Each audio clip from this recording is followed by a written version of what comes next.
Okay. So, hi everyone. Just for those that are on the replay, we just had everybody say hi, and we're also, I was just kind of letting everybody know about the chat box, and I was letting everybody know that there will be a Q&A at the end. So if you guys have any questions, go ahead and leave them in the chat box, and I will get to them at the end. And if you, one second, you guys. I love you. Love you too. Okay. Justin left his shoes. Okay. Bye, baby. Bye. Justin left his shoes over here. And I'm blocking this whole area. Okay. And he's going to the gym.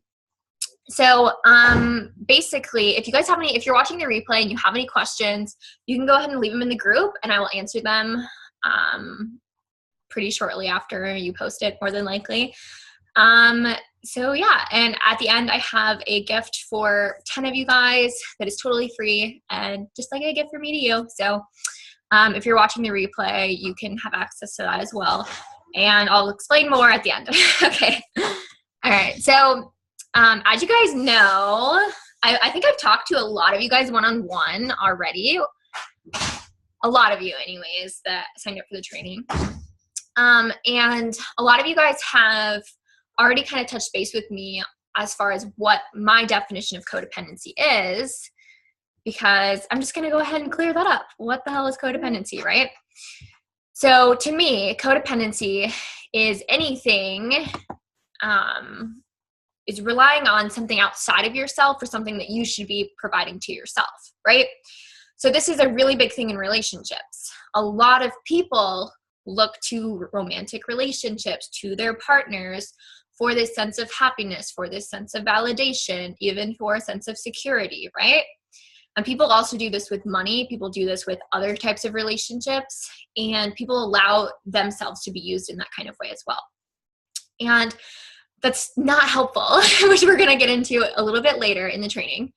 But basically, like I said, the most common things in romantic relationships that people do this with are, you know, relying on a partner for happiness or a sense of worthiness or a sense of security. So when we do this, this is not like a really great thing to do, right? If this worked, we would probably be born with, you know, an umbilical cord that's meant to just be like attached to somebody else and like, there's my life force, come here, baby. You know, it's like, that's not how we are. That's not how it works. That's not why we're here. That's not how we're made. And because we live in a law of attraction based universe, the universe is really responding to our energy. And so basically what we put out, we get back, right? So when we come into a relationship from a space of lack, and because we live in a law of attraction based universe, we're often met back with this lack, right? So if we're insecure, we often attract a man or a woman that mirrors that back to us, right? If we're unhappy, oftentimes we just end up unhappy in a relationship, right? We're unsatisfied. If we're lonely and we go and we manifest someone, we often just feel lonely in the relationship, right? Because 100% of the time you are responsible for your feelings, always, always, always. And we're going to get a little bit more into that as well. So it doesn't work, right? I know, and let me just give you a little bit of a recap about me. For those of you that are new, that don't really know me that well, because I know that there are some of you in here that don't even like really know me. So I'm glad you signed up. Welcome. Hi. But my name is Gianna, and I'm a coach for single and spiritual women. And I help them manifest their soulmate through self-love and the law of attraction. And I also work with men sometimes too. And yeah, there's a couple of men that signed up. I know that one's on right now. Hey, Amen. Okay. So, and yeah, and so sometimes I work with men as well. But the biggest thing that I tend to work with my clients on, the people that are drawn to me, tend to have one of these two issues going on, and that is self-love or some form of codependency going on, right? And these I've found are the biggest blocks for people when trying to manifest their soulmate relationships. And, you know, I struggled with both. And I'm not going to get in so much to the self-esteem stuff right now on this training, but when I was really codependent, I was really taught to be that way by my by my upbringing, as a lot of us are. And it's really an unconscious pattern that is really typically passed down from our parents or our parental figures, or whoever we are raised by, right? Whoever we're surrounded by growing up and influenced by. So, hey, okay. So, there is this really, codependency reflects in about 4 main ways. And I'm going to talk to you guys about those in a second. And they really, really profoundly impact your romantic relationships. But they also affect everything, because you are the common denominator of your life. And so if you have some, let's call it bullshit going on, chances are it's existing in every area of your life. And we're also going to get a little bit more into that later. I'm so like suspenseful, just like, we're going to get into that later with everything. But so I have experienced a wide variety of codependent relationships. And I would say, I'm going to kind of explain to you guys what codependent relationships look like. So typically, codependent relationships tend to manifest as an emotionally unavailable person and a needy person. That's a really common dynamic. Another common dynamic is a controlling person, right? Possessive, controlling is a really great word. We'll just leave it at that. Somebody is controlling, right? And we also tend, so I would say that those are two of the biggest relationship dynamics that tend to manifest when we have codependency blocks. So, but also when we are codependent, we can also be really guarded. We can also be needy. We can also have a wandering eye. We can also manifest partners that have a wandering eye. And I'm going to get more into that in a bit. So I'm just going to go ahead and start with the 4 biggest blocks and limiting beliefs that facilitate codependent relationships. And then this is just going to make everything that I just kind of said just make so much more sense. And it's going to have everything is just going to sink in a really deeply profound way that you probably have never heard it before, or have even thought about it before, because this stuff that I teach about codependency is not really anything that I've ever learned from like another guru and just like am re-vomiting out to other people. This is stuff that I really came to the conclusions on of my own via seeking my own truth, seeking my own joy, seeking my own happiness, and seeking my soulmate, and figuring out what worked and what didn't work. And at this point, I now have a really awesome relationship with my soulmate that's very deeply satisfying, and that just grows deeper and deeper as time goes on, instead of the other way around. It doesn't fizzle out. It just gets better and better and better. And I believe because it's not codependent. And I think that that's a big factor that causes us to outgrow our partners, that causes us to get unsatisfied in a relationship because we're seeking that satisfaction from a partner. We're not having a healthy, balanced relationship that really allows that really allows our own individual growth, and that really allows our partner's growth as well. So that way we don't outgrow each other, right? We just grow together.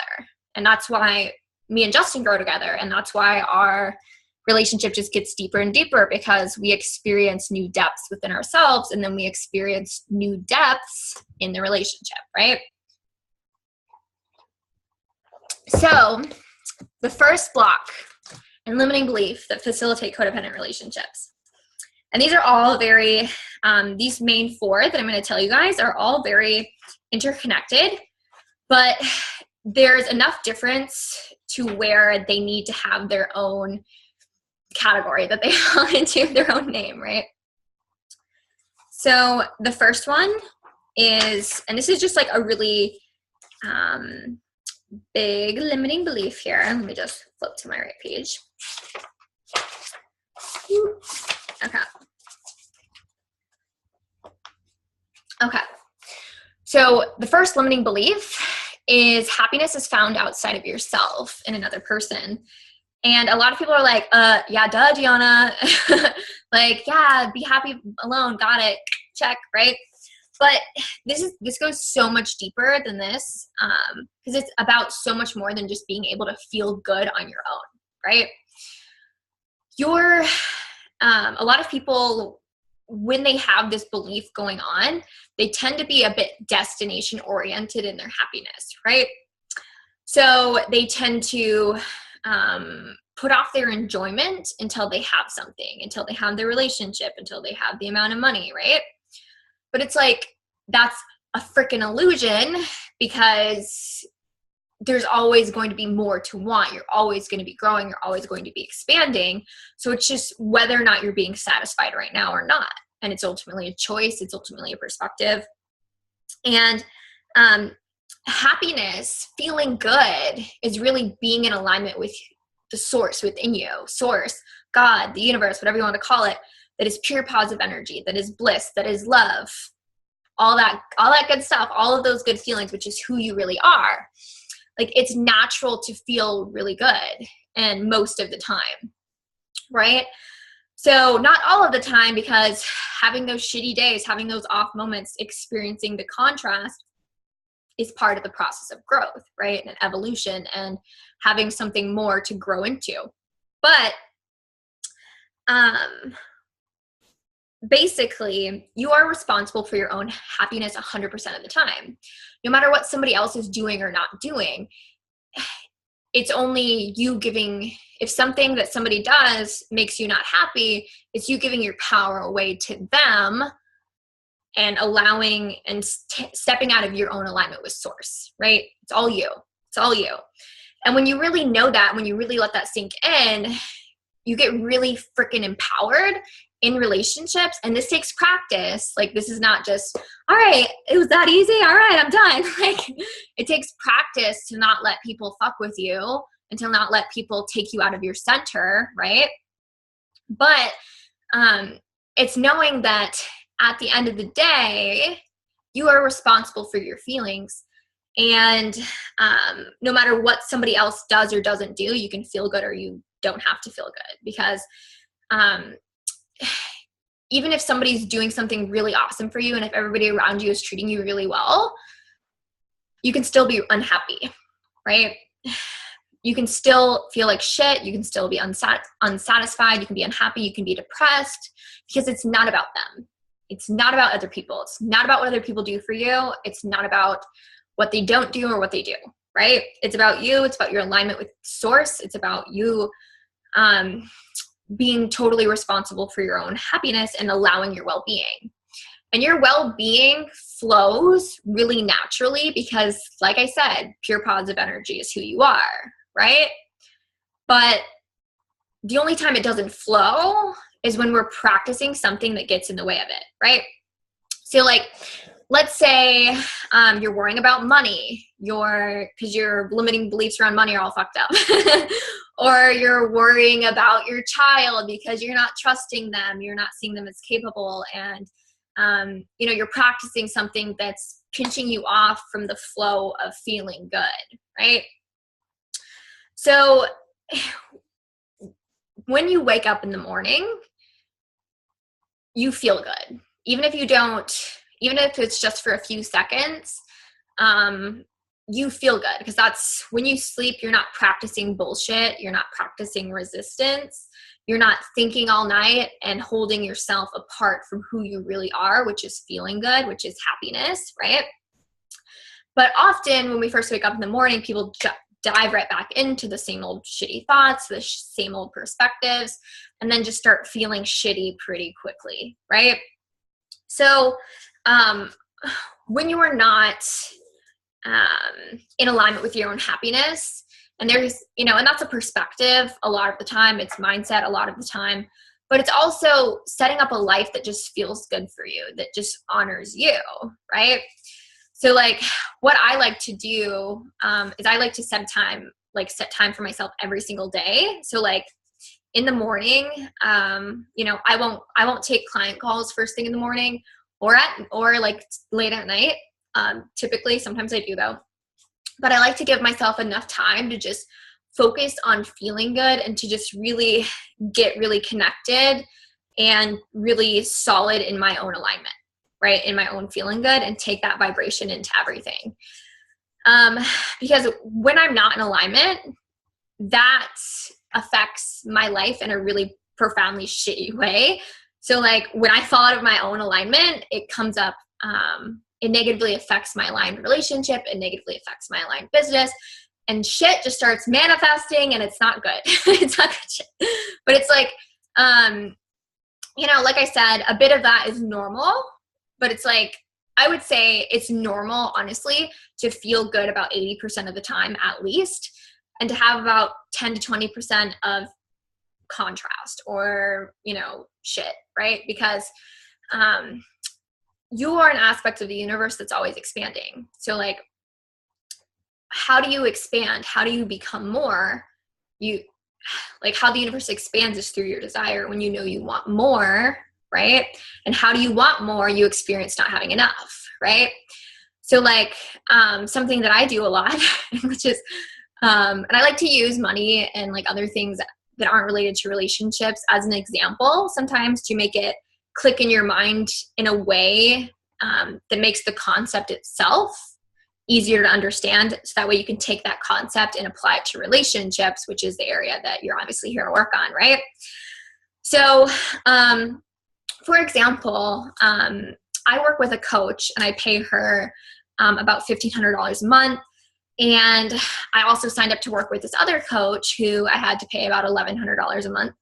And then I was like, ooh, I'm supposed to be going on this trip to California for my birthday, and I'm going to meet up with both of those coaches actually. And, you know, my mind was like, okay, well, I want money for this and this and this, right? So I experienced for a moment feeling like I didn't have enough, right? Which created this desire for more. And as long as I got into alignment with it, I would have that more, right? But it's like, you're not supposed to stay there. I'm not supposed to stay in, oh my God, I don't have enough. This sucks, right? Because when you live your life in that vibration, you're holding yourself apart from the more, right? So the vibration of the problem and the vibration of the solution are different frequencies. So you got to get a little wrapped up in a problem in order to manifest a solution. But to get the solution, you got to not be so much in the problem anymore. You got to go chill out. You got to go feel good. You got to get receptive, right? So basically, yeah, like happiness is not found in another person. And like, so many people live their lives feeling like, I'm not really complete. I don't really have a full life until I have that relationship, until I have the partner. And it's a fucking illusion, right? It's destination oriented happiness. And it's just not allowing source to flow through you. Because, you know, let's be real. If you could just snap your fingers right now and give yourself like the best fucking orgasm you've ever had, you'd probably be a lot less worried about having a man or a woman in your life, right? If you could snap your fingers and have all of the money in the world and you just felt totally capable and confident, and like you could just handle everything with ease and with delight, and you could just have a really fucking awesome, fun time, you'd be like, do I really care that much to have a relationship? Which allows the relationship a lot quicker and a lot easier, because everything around you is a response to your own energy, right? So when you feel capable, when you feel happy, when you feel fulfilled, when you feel worthy, your life conspires and matches you and meets you there and shines back everything that is a manifestation of that energy, right? So people treat you really well. People think you're amazing. You make good money or great money. You have fun and you have people that want to have fun with you. You meet people that are on that vibration too, right? So, and we're going to get a little probably deeper into that one a little bit in a bit, but I just kind of want to cover the basics here. So like, the next limiting belief is putting yourself first is selfish. Okay. So what I really, really, really, really, really, really, really, really, really, really believe is that one of the biggest things that creates a successful, happy relationship is selfishness, right? So like, it's being able to put your own relationship with your own alignment first before a relationship, right? Because if you, and not feel bad about it, and know that if you're not in alignment, you can't be a good partner anyways. You can't be a good life coach. You can't be a good parent. You can't be a good friend. You can't be a good daughter if you're all fucked up, right? You can't pour from an empty cup. So like, something that Justin and I do is we unapologetically put ourselves first before anything we do for each other. And what we do for each other, it's never out of obligation, which creates this sense of pure freedom in the relationship and pure satisfaction, right? Because something that a lot of people do, and this is a really toxic pattern in a relationship, is they think like, hey, it's your job to meet my needs. Why is my partner not meeting my needs? Oh my God, like my partner went and did something that I didn't want them to do. They're so selfish. They don't think about my feelings, right? And it's a really toxic pattern because it creates codependency. It creates somebody feeling very trapped, right? And usually the person that wants to put themselves first feels trapped, and the person that is being codependent on their partner feels resentful, right? And then they both probably feel resentful, right? Because they're just like, I'm not happy because of you. And then they're like, well, I'm not happy because of you, right? And that's never, ever, ever, ever, ever true. You're never happy because of you, not because of anybody else, right? And when you really own this, it's going to really empower you. So like, knowing that putting yourself first is not a bad thing. And that's something that hasn't really been glorified in our society. It's often like taught that when you put others above you, you are being humble, you are being a good person, you are being worthy, right? And everybody wants to feel good about themselves. Everybody wants to feel worthy, like they're a good person, right? So a lot of people buy into that shit and feel really drained and unhappy. And yeah, but they feel worthy. They feel good enough. And then when they do something for themselves, there's this guilt, right? Whether it's putting yourself first as a parent, putting yourself first as a partner, putting yourself first as a sibling, whatever. There's this guilt because we've just been taught that this is what a good person looks like, right? And it's just, if everybody seeked their own alignment first, we would have a lot more happy people in the world and a lot more satisfied people in the world, right? And yeah, so basically that rule comes from people that are relying on other people and trying to control other people. And they're like, you're good when you do this for me. When you do this for others, you're good, right? And I'm telling you, if you want to manifest your soulmate and not have a codependent relationship, and you want to create a sustainable, long-term, happy, flourishing relationship, drop this shit right now. Drop that belief, let it go, and just start practicing putting yourself first and not feeling bad about it, right? Because if you have this pattern in relationships where you felt like partners in the past, when they put themselves first, were selfish, or you feel this guilt whenever you put yourself first in any kind of relationship, there's this belief going on, right? I'm not being a good mom. I'm not being a good dad. I'm not being a good partner. I'm not being a good friend. And it really keeps people from being able to find their own alignment, right? Because when you teach people to rely on you, you teach them to not find true sustainable happiness, right? Because the truth is, you can't control other people. You can't control other things outside of yourself. And things outside of yourself are always changing. And you can control things outside of yourself in the sense where you can manifest your own reality and what you want.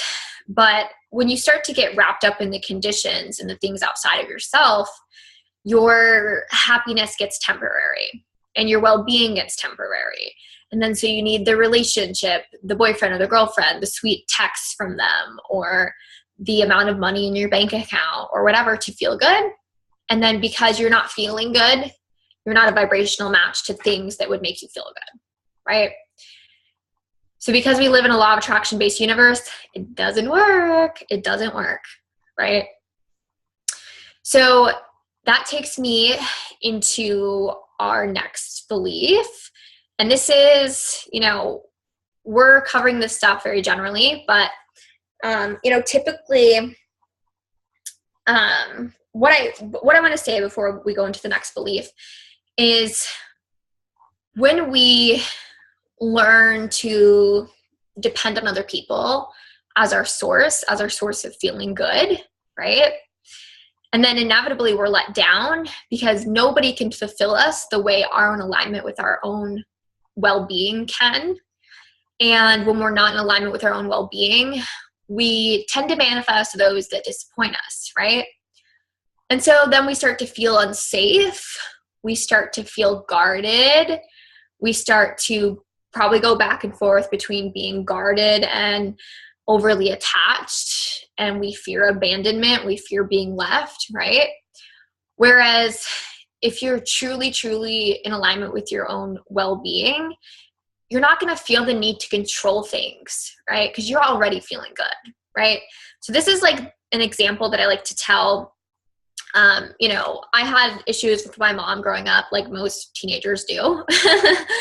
And something that my mom, like, I felt like my mom at times would be ridiculous, and she would be like, do this, or because I said so, and I would be like, that's ridiculous, like, no. And she'd be like, do it anyways, or I'm shutting off your phone, and I would test her, and so she would shut off my phone, and then she'd be like, get out of my house, right? And like try and kick me out.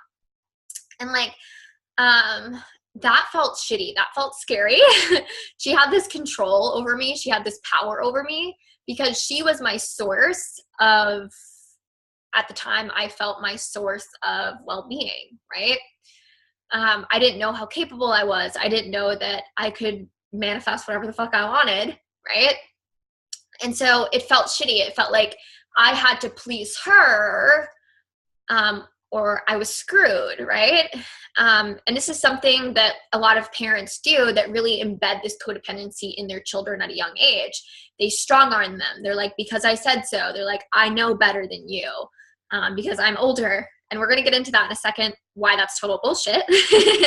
But this really long term trains children to look outside of themselves, to look for other people's approval, to listen to a voice outside of themselves instead of the voice of their own inner being, which makes people not trust themselves. It makes them not know how capable they are. It makes them rely too much on others, right?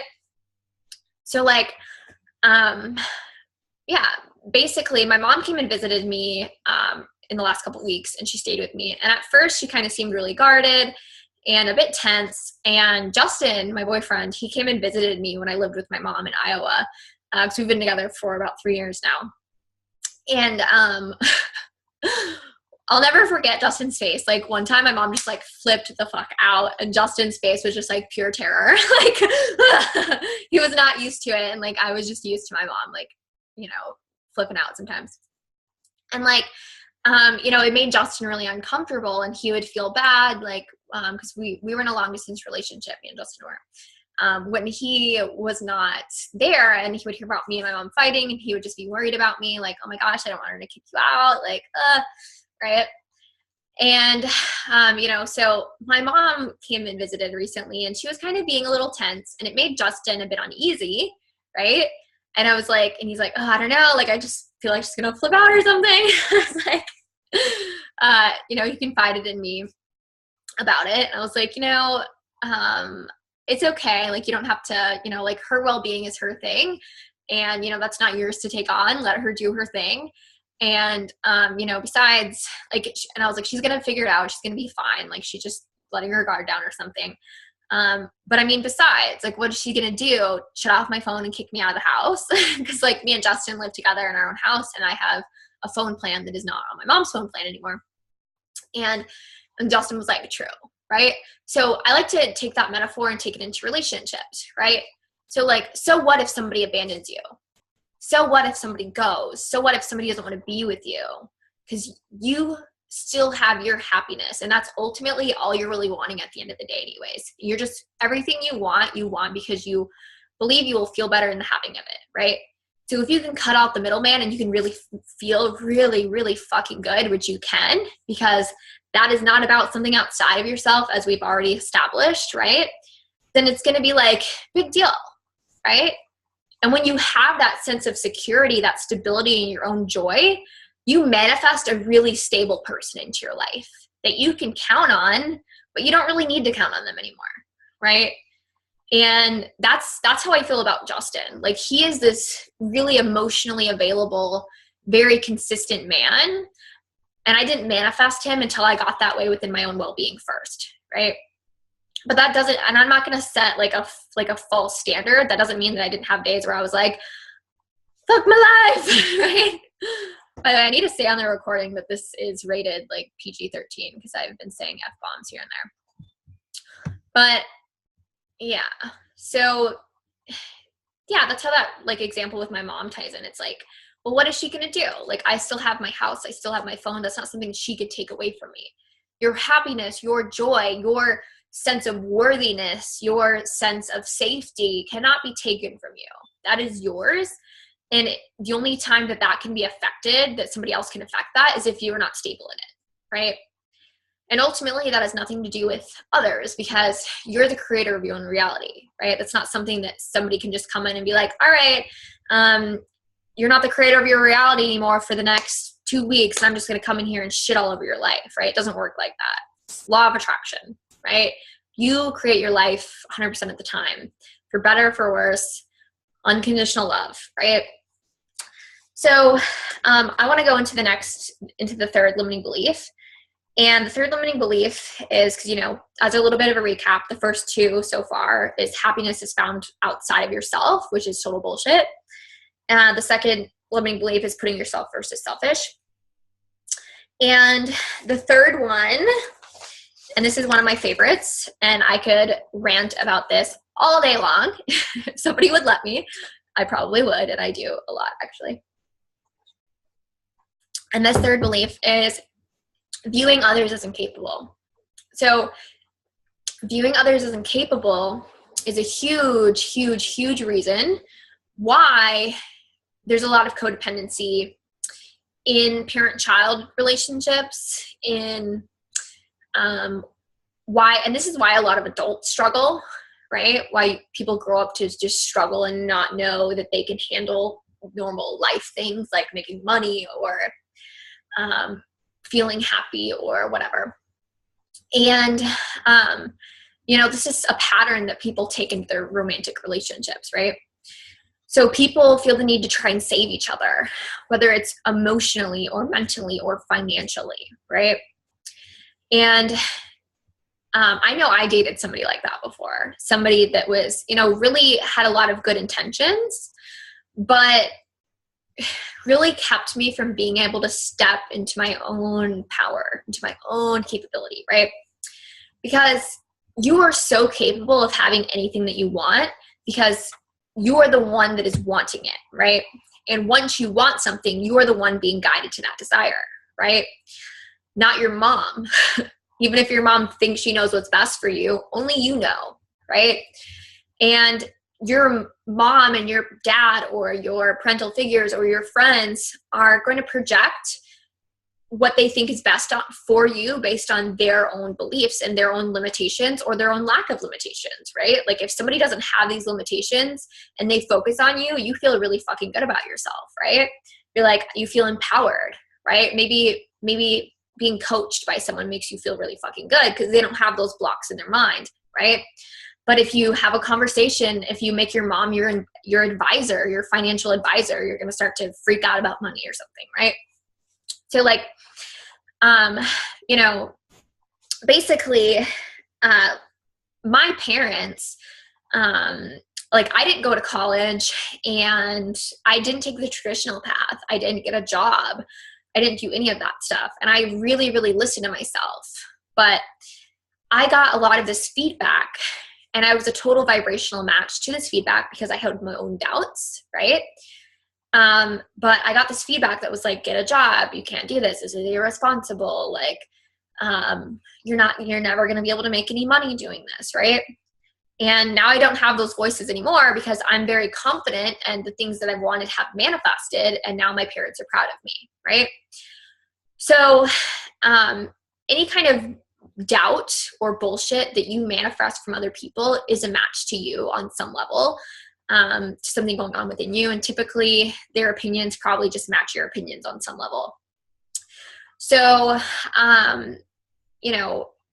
there is, in relationships, when people try and save each other, like I know an ex-boyfriend of mine tried to save me a lot emotionally, even told me he was going to provide for me financially. I dated a couple of guys like that were like, here, let me pay for everything. Let me swoop in and save you. Like, I'll take care of you. You can do your coaching for fun and I'll just provide for you and yada, yada, yada. And again, like it came from a really well-meaning place, but it really came from this very unconscious codependency of, not seeing other people as capable, or just not really knowing what healthy love looks like, right? And healthy love is being a whole individual and letting your partner be a whole individual too. And that doesn't mean that you guys aren't going to give to each other. That doesn't mean that you guys aren't going to do nice things for each other. Like I buy Justin's dinner. Sometimes he buys mine. Sometimes he surprises me with flowers. Sometimes I take him on a trip. Sometimes he takes me on a trip. Like we still do really nice things for each other. We still get surprised. We still get gifts. Like it's still really awesome. But it's never from this place of obligation. It's never an inconvenience to each other. It never makes us feel like, I'm trapped in this relationship. I'm obligated to my housewife, or like I'm obligated to my boyfriend, right? And this is how a lot of relationships and marriages end up, where it's just this long-term resentment, this long-term dissatisfaction, this long-term codependence, right? Which doesn't work. It creates long-term resentment. It creates dissatisfaction in relationships. It creates not being able to manifest people that are stable and emotionally available. It creates people that want to control you. It makes you want to control people, right?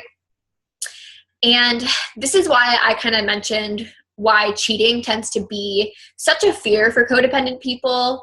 And cheating tends to manifest for people that struggle with codependency, because it's really ultimately boils down to trying to control somebody else as your source, and then manifesting something that just is an extra jab to the gut of like, wow, you betrayed me.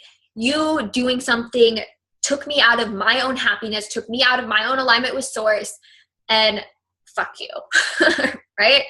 And I'm not saying cheating is okay or whatever, but it's so overly glorified as like such a no-no, because people are so dependent on each other.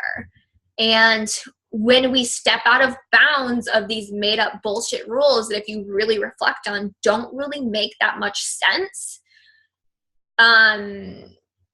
When people step out of line of those things, then they're shamed. They're wrong. They're a bad person, right? But it's like, yeah. If you want to live that way, that's fine. But it's like, if you're attracting that, if you have that fear, and if you really want to manifest your soulmate, this is something that and do it consciously using the law of attraction. This is something that you're going to want to know. This is something that you're going to want to challenge and let go of. If you really, really want to use the law of attraction to consciously manifest a soulmate relationship, if you really want to let go of codependency, if you really want to create a relationship long-term that's satisfying, right? It doesn't fizzle out over time.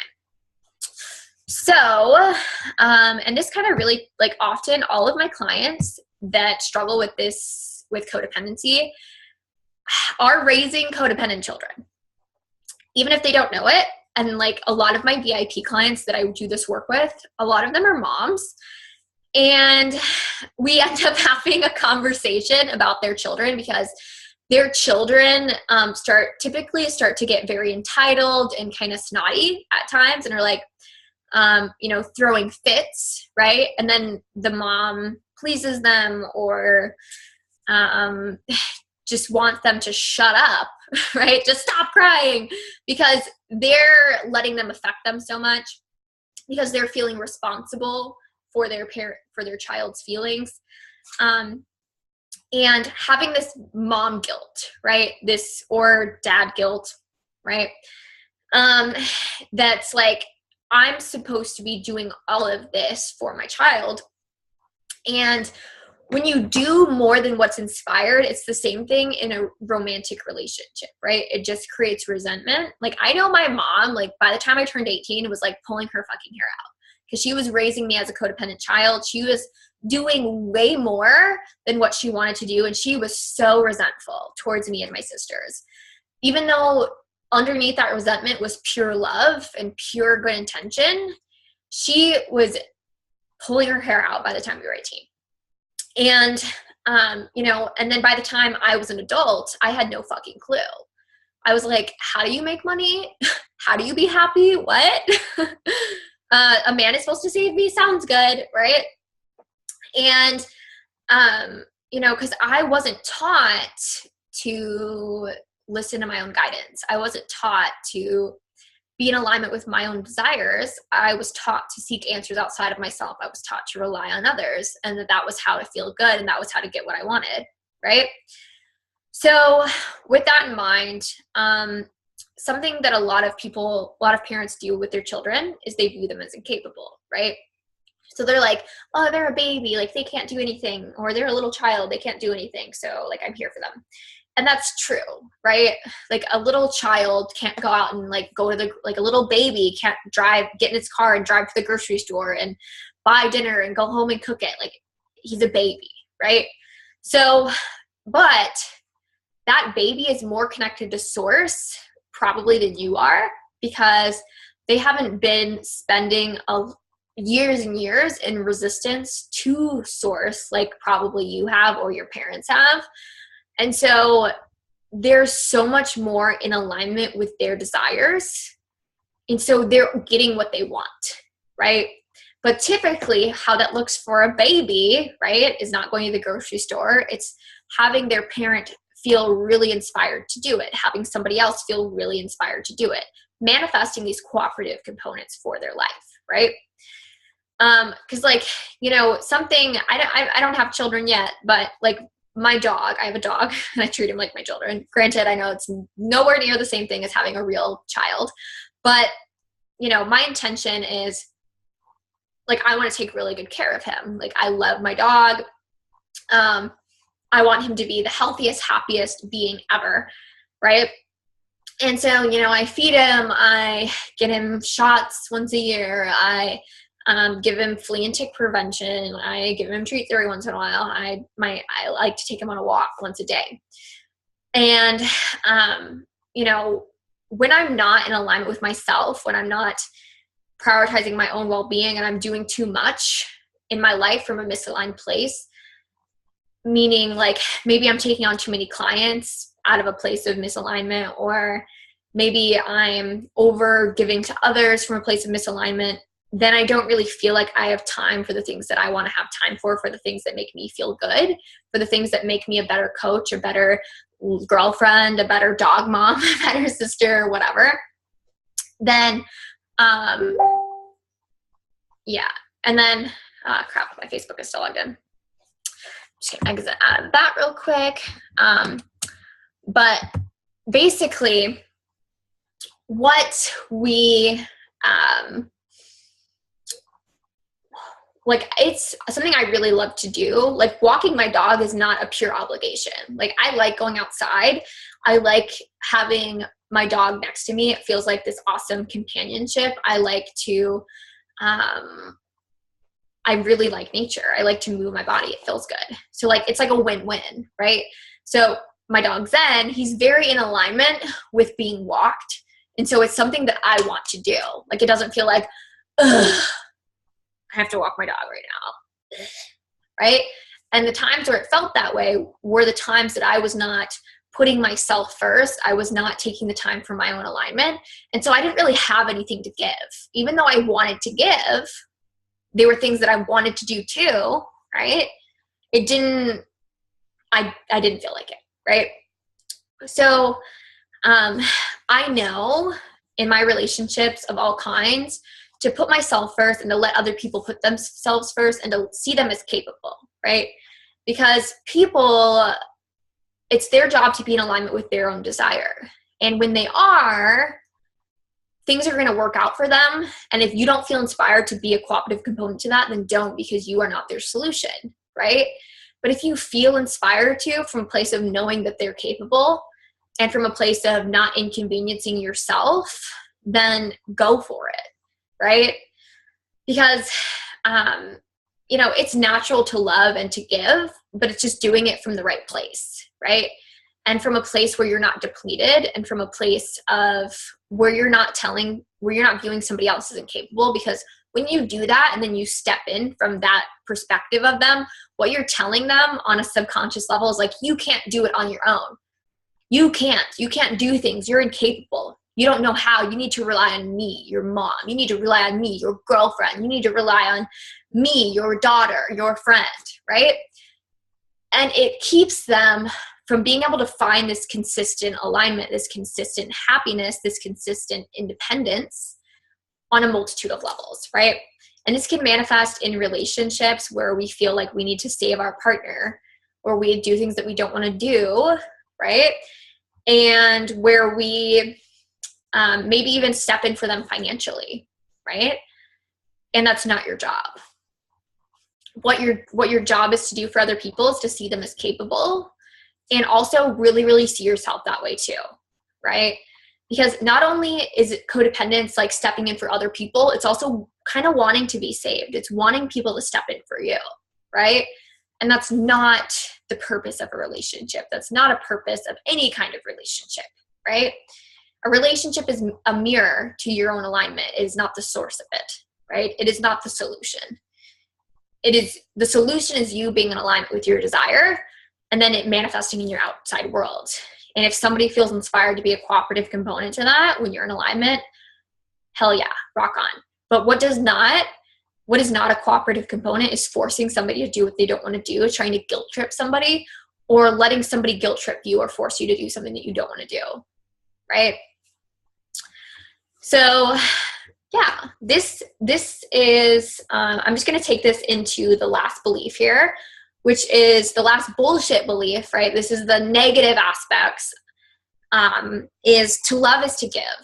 And this is really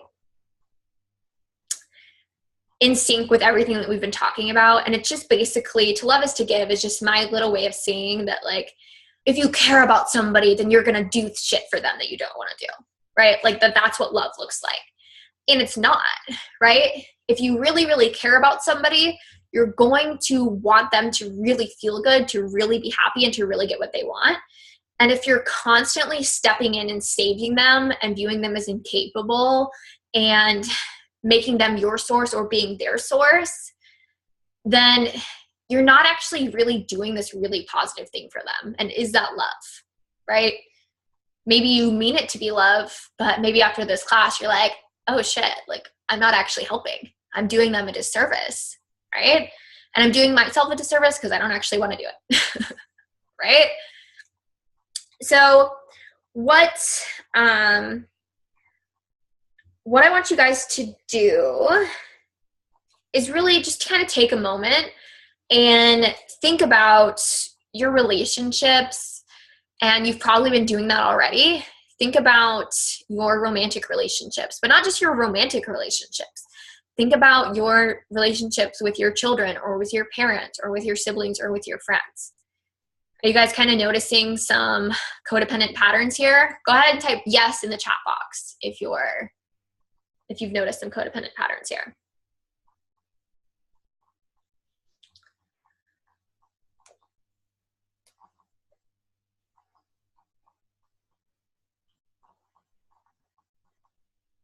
Hell yes. Okay. All right. That's funny. It's a funny way to put it. Okay. But this stuff really takes time, and it really just takes a paradigm shift, right?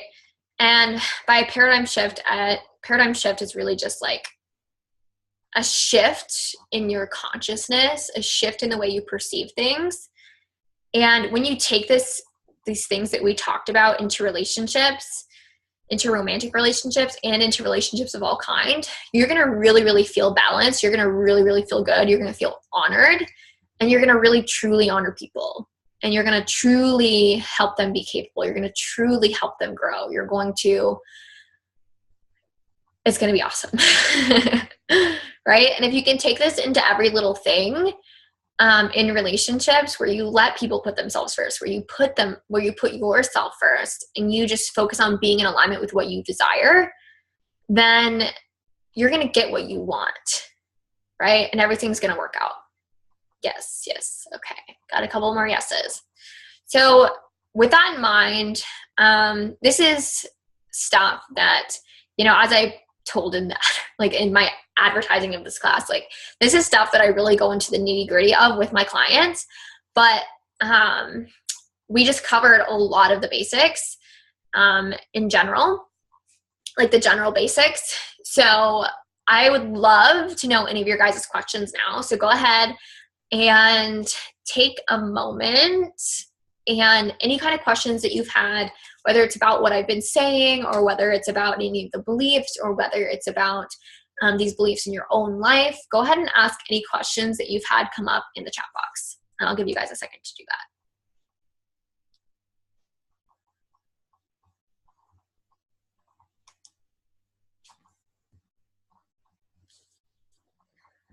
I'm actually going to run and go to the bathroom real quick while you guys type in your questions, because I see some typing faces right now.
Okay, so I'm just kind of looking at your guys' questions right now, and I will read them out loud because the replay won't have access to the chat box.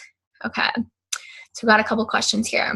I wanted to ask about the age-related issue. I'm manifesting people who are either too young or too old for me, and this really triggers me, as apparently age is important. I have already worked on those 4 patterns that you mentioned in this training. Do you think that there is still some codependency issues left in me, and why am I manifesting this stuff? Okay.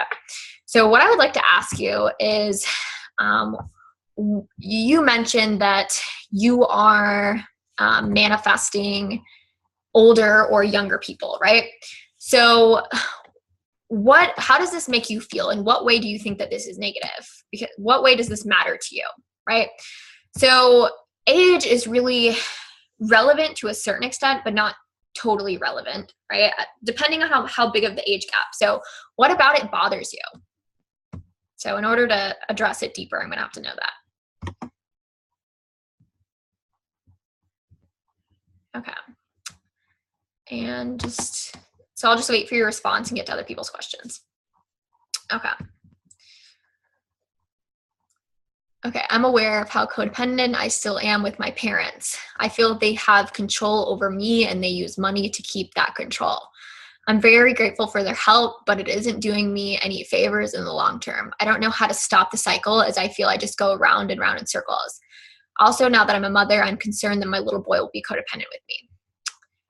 So that's a really good question because, honestly, I had a similar relationship with my mom, but my mom didn't try and she tried to control me in her own ways, but I really relied on my mom financially. And, it got to the point where my desire to be able to support myself and live with my boyfriend and support myself through my coaching business got so strong that kind of took over my reality.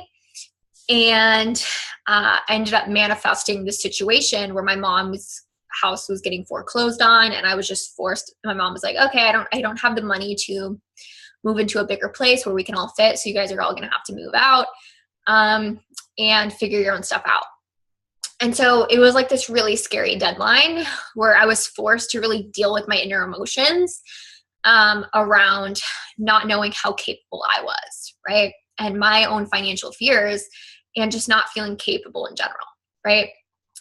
So what I would do if I were you is I would really start to address, become aware of like when you want to run to your parents and what do you want to, it sounds like you want to run to them for money, right? So what kind of shit do you believe? Like, what are your excuses or like your mental excuses as to why you can't make money? So how do you want to make money? And maybe kind of focus on that desire and then write down like what comes up.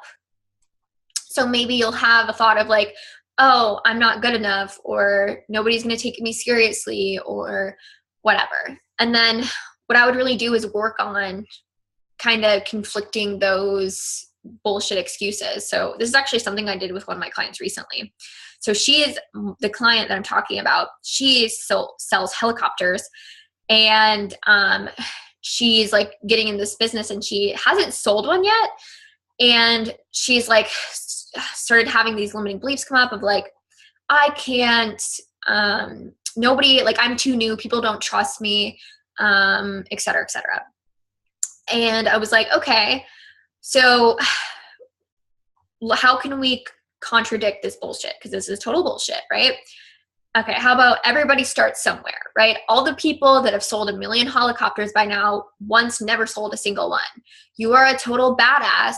And if anybody can sell helicopters, it's you. You're drawn to this profession for a reason. You have the desire. So therefore, you're supposed to be doing it. It's just whether or not you're letting it in. It's whether or not you're letting yourself manifest those people that see that in you, right? When you see that in yourself, right? So we kind of like broke it down and went deeper, and it really made her feel a lot better. And she'll probably sell a helicopter really soon because we literally just did this like 2 days ago. So stay tuned for that. But, so all you need to know is like, if you have the desire for the money, then the money is yours and you can have it. And it's just whether or not you're letting it in. And you're not letting it in when you're not trusting, when you're not believing, and when you're practicing some bullshit story that's contradicting what you want, right? So if you're like, I want a relationship, but I'm too fat to be in a relationship, no guy's going to find me attractive, right? That contradicts your desire, right? So you need to deal with that in order to not be getting in the way and blocking your desire from your reality, right? So, to me, like what really helps me feel really freaking capable, because a sense of security in a career is a fucking illusion, even if you have a salary, because you can be fired any day. And I've seen it happen to so many people. But also when you're an entrepreneur, which I am, it almost feels like you don't have a sense of security. But the only sense of security you have is by knowing that then this is something I tell myself, like, if I want it, I can have it. And as long as I'm, I just need to allow my desire and I'll get what I want. Right. So knowing that, like, if I want it, then it's done and I can have it, that makes me feel really secure. Right. And then so I get a lot of money every month consistently. Right. But it took practice. Like, I had to deal with like the bullshit thoughts that came up, like when I would go to the grocery store and like want to spend money. And it was like, oh no, don't spend too much on like the organic groceries because you're never going to make money again. Right. It's like, shut up, boys. Yeah, I am, and really challenging yourself and those thoughts. And really just knowing how infinitely capable you are, because, you have access to the same resources that anybody else does. Right. And if you have a desire, like, that desire is within you for a reason and it's supposed to be yours, right? You're supposed to be able to do it. And other people can do it. Why not you? Right? And so if you don't really know, if you don't have a specific preference on how you want to make the money and you just know you want money, that's all you need to know. Like, the money's going to come, right? So it's just about feeling good and trusting that and knowing that. And then the money's going to come. You're either going to be guided to the money or the money's going to come into your reality in some way that feels good, where you're not having to feel like I'm being like incapable or I'm failing at life in order to get money, right? Okay, so, okay.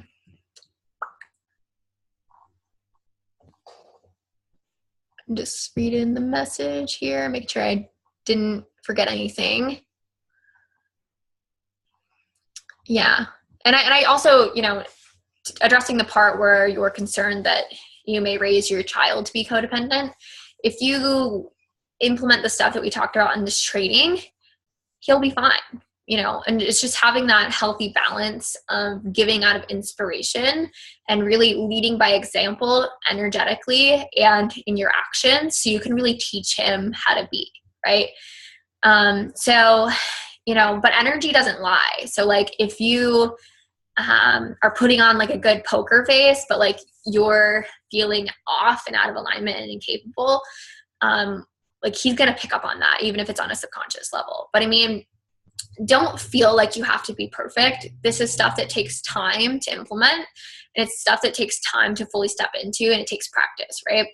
And something too that I find with my clients with whom I work on codependency with, when they're working on implementing this stuff with their children, they have noticed, like, typically they have a lot of guilt come up, a lot of like mom or dad guilt. And, like one of my clients, this woman, she was like, went to go, like her children would be like, throw a fit and be like, hang out with me, mommy. And like, nah. And she'd be like, no, like I'm going to go paint. And she like, she implemented what I said in action, right? She like, I went and painted and like, whatever. And then she's like, but then my son fell off the sofa and hit his head and I just felt so bad. And I was like, okay, well, did you go into putting yourself first with a sense of guilt? So because we live in a law of attraction-based universe, it makes sense that when you would feel guilty, that you would manifest something that would make you feel guilty. And she was like, oh yeah, duh. I was like, okay, so next time don't just do it feeling good. Line up your energy, right? Because energy does not lie, right? Okay. So, and this is an extension of the first question related to the age thing that I'm about to read. I want to mention, though, that the young guy that I have just manifested has really everything that I want, and he is amazing, but I'm triggered by the age issue. Is this my issue, or is this codependency or something? So, honestly, like, if age is just a factor, so like, in your mind, somebody being a certain age might feel like that if they're a certain age, then that means that they have these qualities, but that's not necessarily true, right? So like, I'm only 21, right? So to people like Justin, he probably did not write on some list like, I want my soulmate to be 21, right? But he was like, I want my soulmate to be self-aware. I want my soulmate to be, he had these preferences, to be self-aware, to be knowledgeable, to be empowered in herself, to love herself, to et cetera, et cetera, et cetera, right? and to be on some spiritual journey or something, right? And like, that's me, right? But I just happen to be 21, whereas most 21-year-olds have no fucking idea who they are, and they're out getting drunk and like partying and just like having one night stands, and right. But that is not me, right? So it's like, maybe that's a bit of a limiting belief on your end, where you really need to challenge your perception around what you think is what you want. So if anything, I would just maybe sum that up to a limiting belief. Okay. The next question is, my boyfriend relies on me for everything. What is the line I should draw between helping him and caring about him and basically telling him, you're an adult, you have to take some responsibility. Love you, Gianna. I'll have to watch the replay. I love you too. Thank you so much. That was super sweet. So yeah, I would definitely, I saw you kind of hop on a little bit later. So I think if you definitely go back and watch the replay, it's really going to help answer that question for you, but I'll address it a bit more now. So basically, you just want to have it from a place of being in alignment with your desires and seeing other people as capable. So, and not stepping in to save him and not feeling bad about putting yourself first, and not, not feeling bad about saying no, and honoring yourself and giving him the space to figure his shit out, and giving him the space to put himself first, and giving him that space to grow instead of kind of rely on you too much to the point where it's kind of seeming to make you a bit resentful. Okay. So, and this is extension of that question around the age stuff. Well, what bothers me about the young people is that they are spending the time of their life that they have already spent, that they are spending the time of their life that we have already spent, and we are a lot more experienced than them. And it makes me feel older when I'm talking to them. It triggers my own bullshit about age, I guess. Yeah. So, I mean, I would definitely say it's related to age, but I would also say that, like a limiting belief around age. But it sounds to me like maybe you need to feel more secure in yourself as a woman at your own age, and know that you're just as worthy and just as beautiful or just as awesome, even if you're older. And because, I mean, why does being older have to be a bad thing, right? There's such a stigma in society that's like, oh, once you're older, you're less beautiful, you're less desirable, you're cranky or something.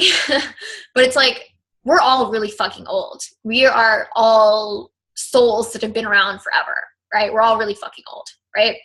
So, and as far as like how that manifests physically, the resistance that you're in will manifest in your body. So, and this is something that, if you want to look into like what Abraham Hicks says about aging, because I totally freaking agree with it. And, she kind of talks about like how the resistance that you feel manifests into your body as like illness and sickness and like a lack of life in your body, which makes you look older and aged. So I don't know if it's like a physical thing that you feel worried about, or if it's like an emotional thing, but yeah, you should really ask yourself like what's really bothering you and deal with that, because it sounds to me like, just from what I feel from this, it sounds like more of a limitation on your end versus like him not being the right guy, right? Like he sounds like he's really awesome from what you've told me so far. Yeah. And I mean, Justin, he's 34, I'm 21, right? So, but Justin, he looks like he's like 28, right? And unfortunately for Justin, because it makes our age gap a little bit noticeable sometimes. I mean, not that it matters, but, sometimes when I'm out in public, people think I'm like a teenager. Like I'm forever youthful. I won't age. It's crazy. I'm just kidding. I'm only 21, so we'll see. But, that stuff really affects things. Okay. All right. Oops, I accidentally scrolled all the way to the bottom.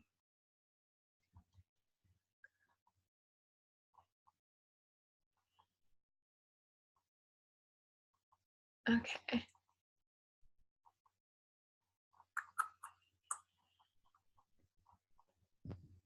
Yes, you're welcome. Yes, you're welcome. Okay. So I met a guy a few months ago who had a girlfriend. He has recently got in touch saying that they split up and could we meet up sometime, which I have agreed to, but now I'm giving him for too much airtime in my own head, overthinking things and wanting to control the situation. What advice do you have for me to keep myself in check? Well, it sounds to me like we typically manifest somebody emotionally unavailable when we're not available for our own happiness, right? We're not in touch with our own happiness. And so we can't manifest somebody that can add to that, right? But also, sometimes we manifest emotionally unavailable people when we don't know our own worth. And we interpret them as like treating us badly and like there's something wrong with us, and we take that on. But so what I would do is I would really focus on feeling really good and kind of keep that metaphor in mind that I talked about, which is, what is he going to do? Shut off your phone and kick you out of your house, right? Like you want to have your own foundation of happiness, your own foundation of feeling good to fall back on. So that way it doesn't really feel like they're the center of your world. And like, because I notice that this tends to be a thing when we're starting to rely on the relationship for the feeling good instead of knowing that comes from us, right? And then so we start to get into lack, and then maybe they get a little more busy, a little more distant, and then we start to like kind of flip out and like want to manipulate and overthink and want to control and play games, right?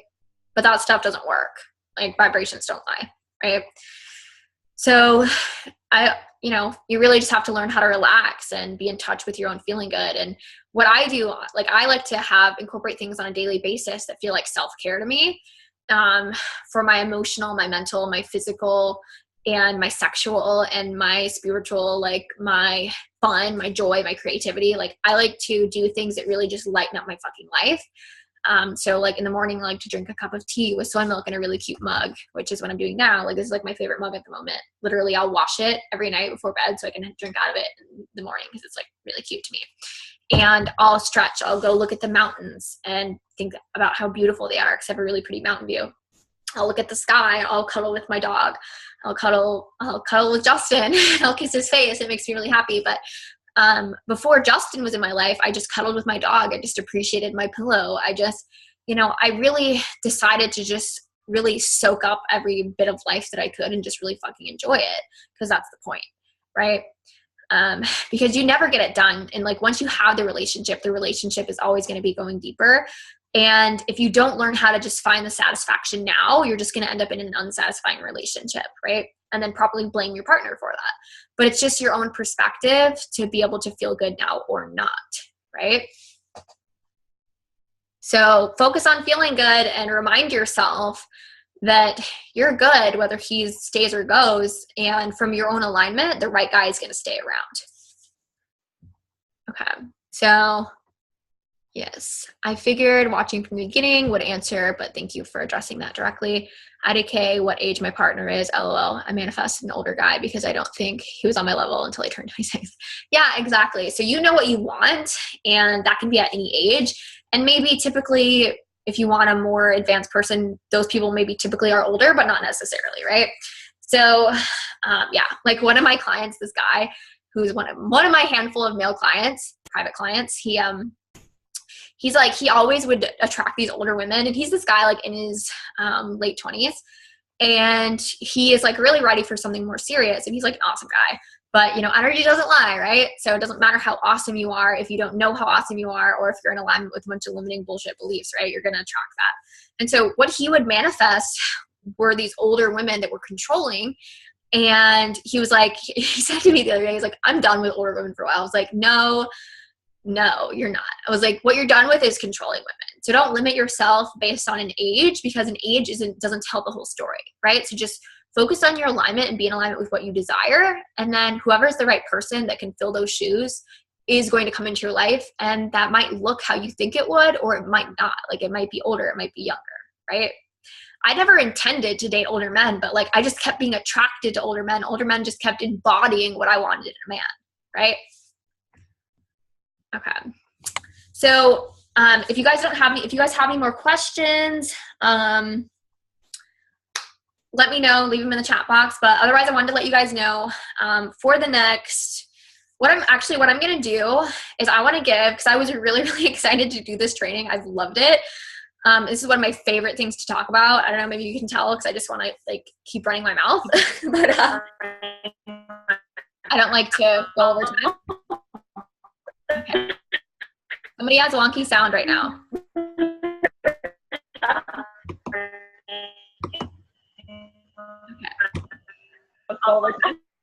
Okay, got him muted.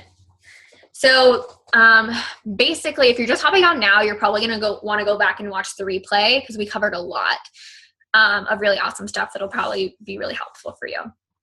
So basically, what I wanted to, like, I was really excited to do this training, and so I wanted to offer something special for you guys in this training.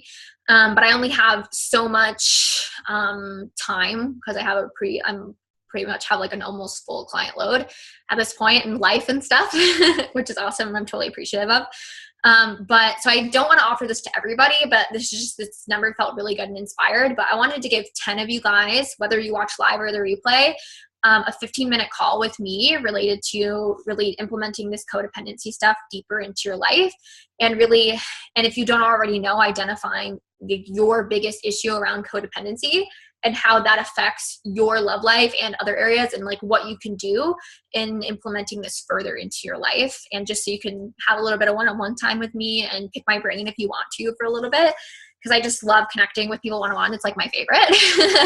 And I love doing these group trainings though too. That's like also my favorite. But I really wanted to give that as like a special little gift because this was my first training related to codependency, and I probably won't be doing a training on this again.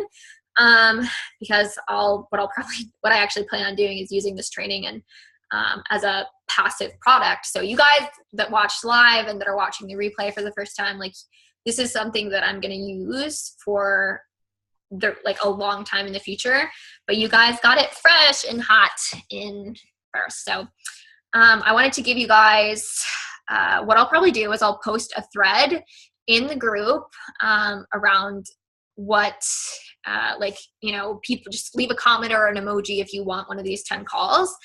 And I'm just going to really do what feels good and pick who I feel intuitively inspired to pick.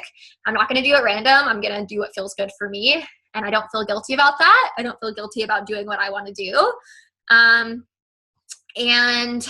I just felt inspired to say that related to the stuff we've been talking about, right? So if you're in alignment with receiving that call from me, like, I'm going to feel inspired to choose you, right? So that's how I want to do it. And I'll post a thread in the group, and I'll probably have you guys like drop an emoji or something. Stay tuned. I'll probably do that later tonight. So if you guys want one of those calls for me, one of the 10, because there's like 20 some people that did the training live, that signed up for the first replay anyways, or live participant. I'm going to go ahead and drop that in the Facebook group soon, and keep an eye out for that. Otherwise, I'm so glad that you guys were here. I loved having you, and I loved being able to talk about this stuff. And I hope that it was really helpful for you guys. And and if you guys are watching the replay and you guys have any questions about the stuff I covered, feel free to leave a question in the group and I will answer it as soon as I can. Otherwise, what I want to do really quick is... I'm so glad, Suresh. Thank you. I appreciate that. Appreciate the compliment. So something I'm going to do real quick is I'm going to... Okay, we've got a lot of people that hopped on here that I didn't see. Okay. I'm going to unmute everybody for a second, and then everybody just say bye, and just say bye to each other and to the replay viewers, okay? All right. Bye. Say it. You're unmuted. Peace. Bye. Bye-bye. Bye. Goodbye. Goodbye. All right, you guys. I hope you have a really awesome weekend, or a good day or night, wherever you're located. And stay tuned for one of those calls in the group. And I loved having you guys here. Bye.